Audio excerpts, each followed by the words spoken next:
Yeah, so what we're gonna do, since Bill is on speakerphone and as long as it's not too garbled, he wants to start the meeting. Sure. And we're gonna go ahead and do this, and I have him on my speakerphone, so.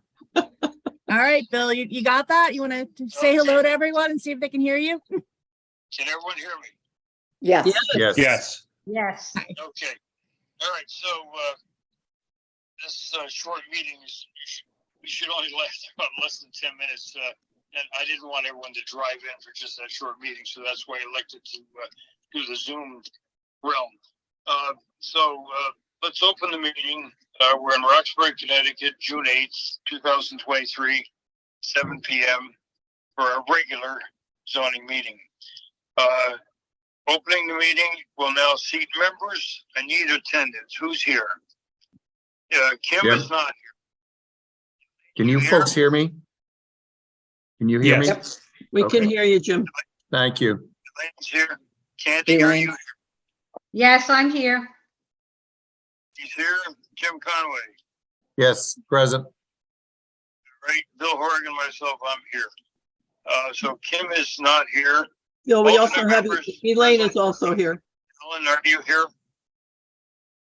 Ellen's not Elaine is here. on. Cheryl Rose, Bill, Elaine is here. Elaine is I already present. called Elaine. He Already said has my Elaine. name. Cheryl Rosen, are you here? No, Cheryl's not here. We don't see Cheryl. Chris, And Chris, you said yes? Chris. Yes, I'm Chris is here. Chris, hope you had a good honeymoon. Did you have a I did. honeymoon? I did. It was fantastic. Where were you gone? Say that again? How long were you away? 10 days. Okay, so that's great. Congratulations on your honeymoon. Thanks. So we have one of our members, Kim is not here, so we'll see. Chris is the alternate here tonight, so we'll see Chris. Okay. All right. So the first item the third item on the agenda is approval of the minutes. First of all, the approval of the public hearing on May 11th. We need a motion to vote on that. The minutes looked good to me. I just need to know if anyone has any questions before we motion and accept the minutes. Anyone have anything to add to the public hearing on May 11th? No. No, All right, so I'll take a motion to accept the public hearing meetings on May 11th. A motion Okay. to, All right, I need a second. second. Any further discussion on that? I'm sorry, who was the motion? All in I favor? guess I was. I make Candy a was the motion that we, motion. I'm sorry? Candy, you made the motion? Yeah, I make a motion that we approve the minutes of the public hearing of May 11th, 2023. Okay, and Jim was the second. And who's Yes, seconded? Jim. We had Jim. Sorry. Any other discussion on the minutes? All right, No. there's no other discussion. All in favor of accepting the minutes of May 11th? Aye. Aye. I'll abstain because I wasn't here. This is Elaine. I add an abstention. I was The not minutes are here. approved of the public hearing, May 11th. Karen, did you get the abstention? Yeah, 2 abstentions. And Yeah, it thank you. Still passes though. So good. Yeah. Thank you. Next, approve the minutes of the special meeting, which was our really regular meeting, but it had to be called a special meeting. Approve the minutes of May 11th, the May 11th meeting, 2023.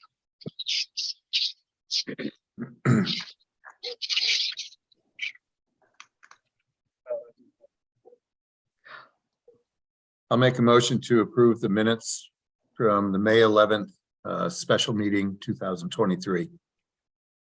Jim Conway makes the motion to approve. Do I get a second?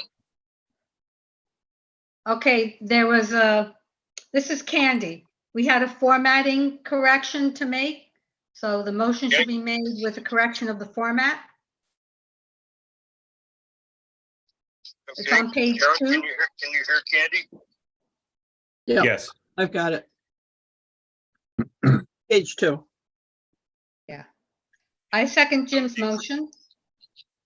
The correction is noted. Is that correct? Correct. Yes. So any other discussion? No. All right, we'll take a vote. All in favor of approving the minutes of the special meeting of May 11th, say aye. Aye. Candy, aye. Do we have abstentions? Yes, Elaine? I'll abstain, Chris.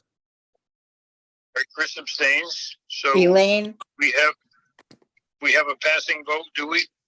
We do. Yes. All right. So the special meeting minutes of May 11th, 2023 have been approved. Next on the agenda is the zoning enforcement officer. I talked to John today and he has nothing to report.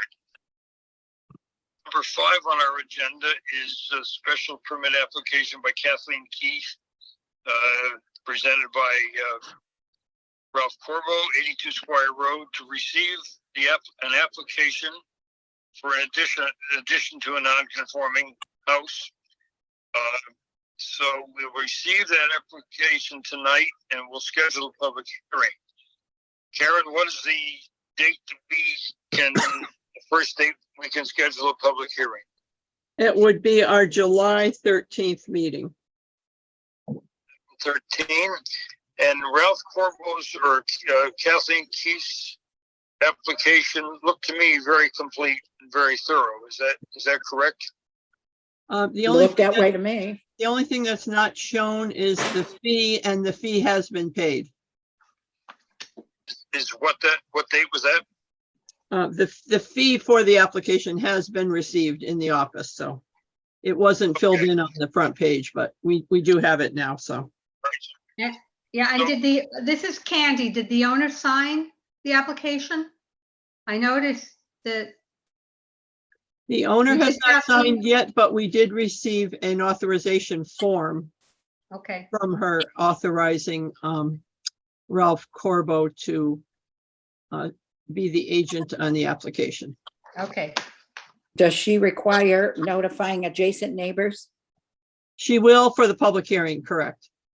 That'll be done before next month.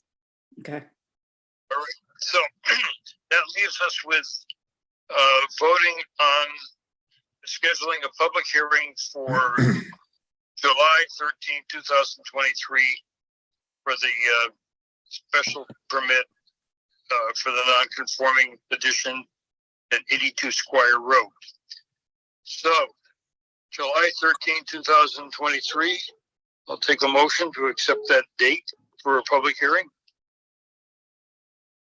This is Elaine, and I will accept a motion for the public hearing regarding Kathleen Keith, scheduled for July 13th. And the aside is, For that motion. it is my birthday, so you better have cake. So was that a second, Elaine? No, I had the first. I I'll think. second it, Doesn't matter. Chris. Jim seconds it. Any other discussion for that motion? We're good. All right. So all in favor of a public hearing for that application on July Aye. 13th, 2000? Aye. Aye. Aye. I say aye. All right. Aye, aye. So we have a majority vote. Looks like unanimous. Yep. All right. So the public hearing is scheduled for 8 Square Road on July 13th, 2023. Next, non-conformity regulations, report of subcommittee exploring request by the HDC. Elaine and Chris, you're both here. I don't know whether you've done anything yet, but I just wanted to have you on the agenda. Have you met or talked yet? Just give us a brief update of your committee Yeah, activity. well, we've met twice. And the discussion surrounded the concept that especially weight bearing on most recent results, that it would be much wiser to allow the addition on a non-conforming rather than to lose the historic portion of the house. So the concept is an addition can always be removed rather than having somebody attempt to demolish a historic home. And the main concern was the arbitrary nature of the 25%, because that, in a couple of recent cases, has not satisfied the owner or the owner's needs.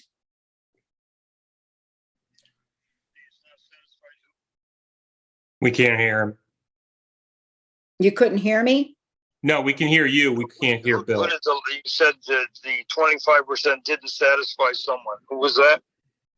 Well, it wasn't anyone specific. What the Historic District Commission is proposing that, you know, the history of the 25% is rather arbitrary, and that in recent cases, the limitation of a 25% expansion did not satisfy the needs of the owners.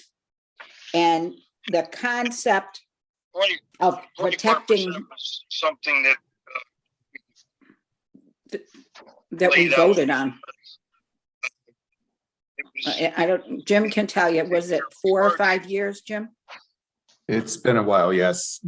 5 years for sure. Yeah, it's approximately 5 years that that reg has been since it was amended. So, you know, the preference is to eliminate the percentage based on the fact that there would be other limitations on the lot, and, you know, with the setbacks and other features like well and septic. just shooting from the hip now, I would think that we wouldn't want to just arbitrarily eliminate what the Okay. 25% addresses. So we would have to have a satisfactory replacement specifically or for individual applications to Well, we're replace looking that at- 25%. We're Is that- looking at having our regulations kind of align more with what Washington has, where, you know, the goal here is to not have historic homes torn down simply because they're in the setback or partially in the setback, and thereby limiting any, you know, future changes or expansion of them. And we're kind of weighing, at least in my mind, we're weighing the loss of a historic home to the potential of maybe having a oversized addition, which, you know, although it has happened in the past, the likelihood, I think it's less likely that we'll have a addition made that people will view poorly. I think that's far less than the loss of the older home that's there and the character that it presents to the town.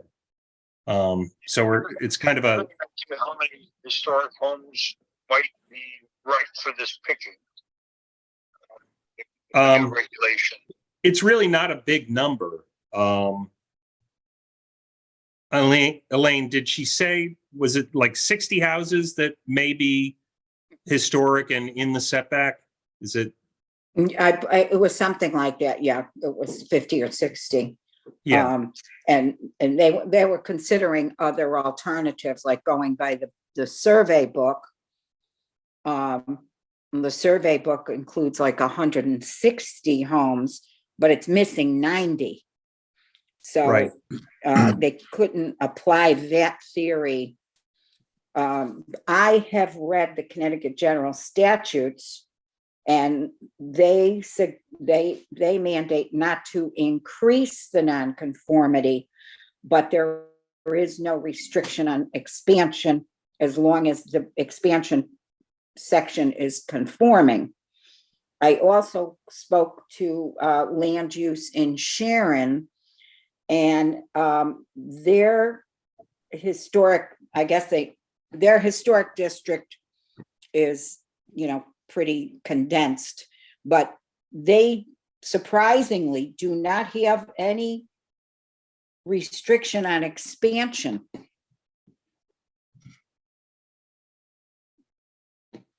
Now, there's really two issues two situations we're looking at. One is where part of the structure is in the setback.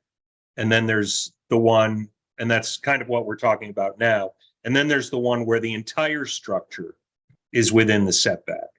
And I think, I'm not sure if we came to a solution on that, either not allow for safety reasons any addition to that, or simply allow the 25% off the back of that.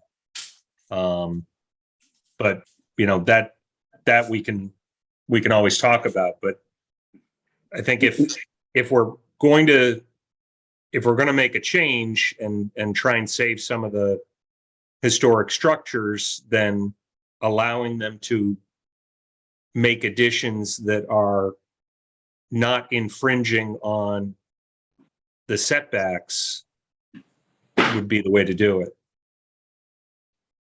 We're not going to obviously decide this tonight, or No, more than likely the next meeting too. This is just this is the first time we're getting our feet wet Right. on this subcommittee report. And, Right. so I think that you've given us a summary of what you've been doing, and it sounds like a lot of thought is going into it, first of all, and there are certainly a lot of houses that aren't antiques or aren't historic homes that we'd still want to have rigid 25% restrictions on. So we'd have to definitely separate. I'd figure out some way to identify these houses so they're in a category of their own. And then One of the suggestions was from HDC was that these houses are by right of all other pretense grandfathered in. So the argument was, why, if they were in existence prior to zoning, why would they be subject to current zoning? That was a topic they brought up, and I don't think there's that's merit to that, Elaine. But then there's also, and I agree, they are technically grandfathered, and what we have to cross-check with is the fact that someone who buys one of these houses knows in advance that it was non-conforming. That's correct. like buying the house right next to the airport and then complaining to shut the airport down. So it's really good to bring these issues out and discuss these and deal with them in a proper way. Certainly, I don't think the argument could be that they don't have grandfather rights. They do. Can I speak to this, sure. Mr. Chairman? Thank Right you. in the beginning, non-conforming homes couldn't be added onto at all. That's right. None at all. And we never heard too much about it. And now when we did write the regulation, the reg covers every single home that is within the setback, whether it's historic or if it's not in the book or it is in the book is whatever. When you write a reg, it covers every single home currently that's has setback issues. So whatever that number is, that's what we're dealing with.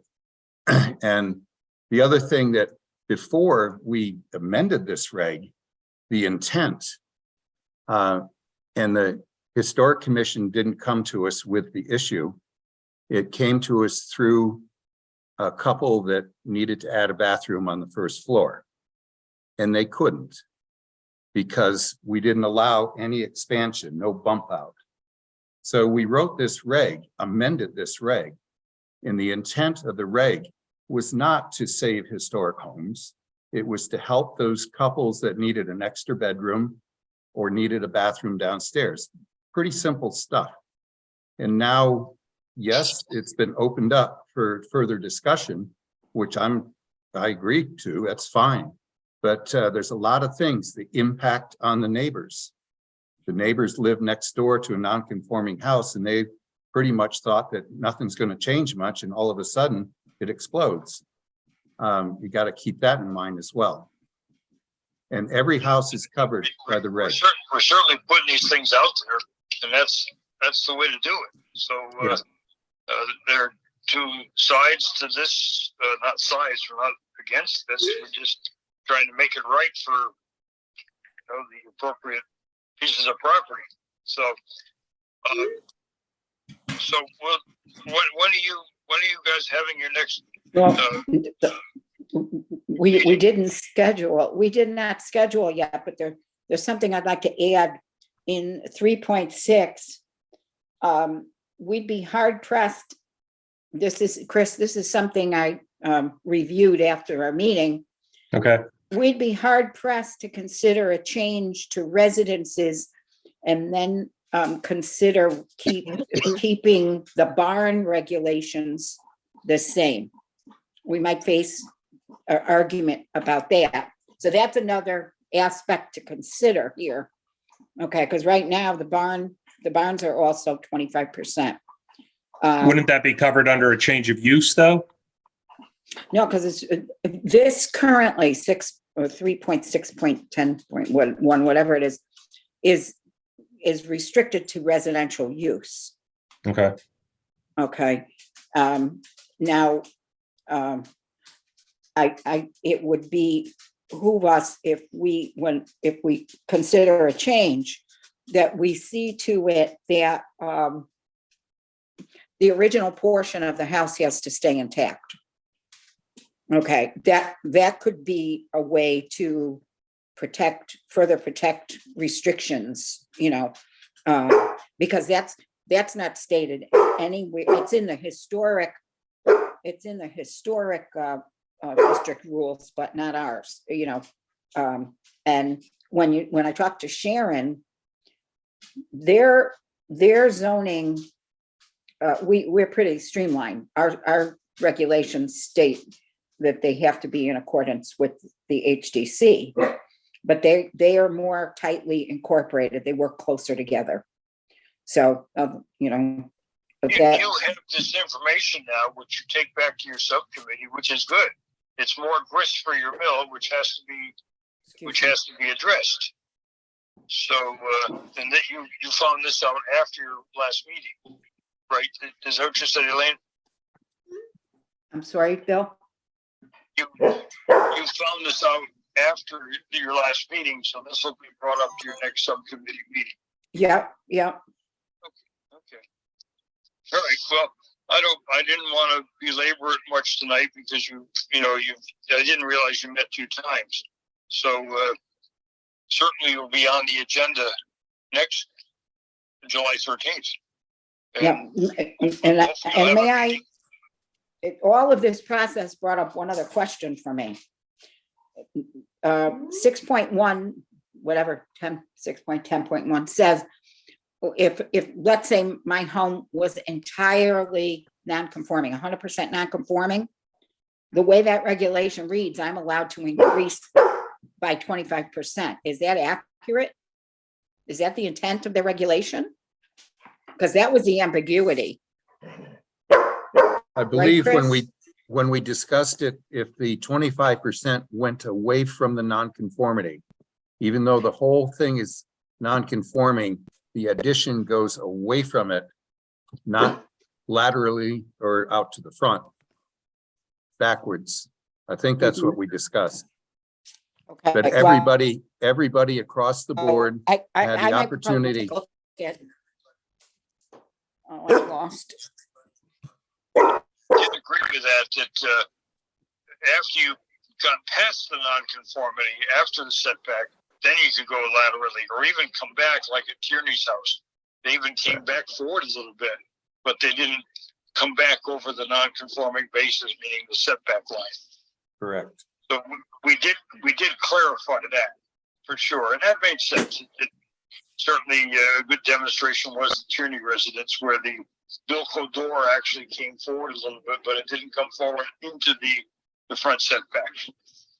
What So- Elaine's referring to is section 3.10.6.1, and it reads that legally existing non-conforming primary dwelling unit which fails to conform to any setback requirements contained in the regulations may be expanded, altered, or enlarged up to a maximum of 25%. So it's not one that crosses the setback. It's one that's fully within the setback. Correct. That's how we discussed it 5 years ago. Yes. Okay. Yep. Okay, thank you for clarifying that. In addition, technically didn't make it, even going backwards, didn't make it into the non-setback area. That's what you meant, right? Yeah, it's not, that part is not in there, but Yeah. if we go back through this, we should include that. It would be, that was the discussion due to the intent of the amendment. Mhm. And we didn't rule anybody out, whatever your house was, fully within setback, half within setback. Everybody that had conforming issues could go 25% backwards. Okay. Yep. Good. All right. So thanks, Elaine and Chris, for that update. So that leaves us with the chairman's report, which I'm not going to belabor you with. There'll be plenty to talk about next meeting. Next meeting should be pretty robust. I just lost a bet with Karen that the meeting was not going to go over 10 minutes. And it did. So I lost $5. There's no I'll forgive that debt. Okay. Let There's no Karen communication. forgive it and let him spend the $5 on cookies for next month's meeting. Oh, well, for Elaine's birthday. Mhm. Okay. There you go. You're on for All Elaine's right. birthday So cookie. I'm sorry I couldn't get on, but it did allow me to come to the meeting without combing my hair. So I didn't have to look real pretty. So with no communications, number 9 on the agenda is adjournment. Do I have a motion? This is Elaine. I'm happy to make the motion to adjourn. Second? This is Chris. I'll second it. Any further discussion on adjournment? Okay, all in favor of adjourning this meeting? Aye. Aye. Hi. Meeting's adjourned. Thanks for Please vote. Thank you. waiting. Thanks, Bill. Sorry, Blue. Thanks all. joined the Thank meeting. you. Have a good night, everyone. See ya. Good See you night. next month. Bye. See you in Good July. night, Bye, everyone. Julie. Good night. Thanks, Julie. Thanks, Karen.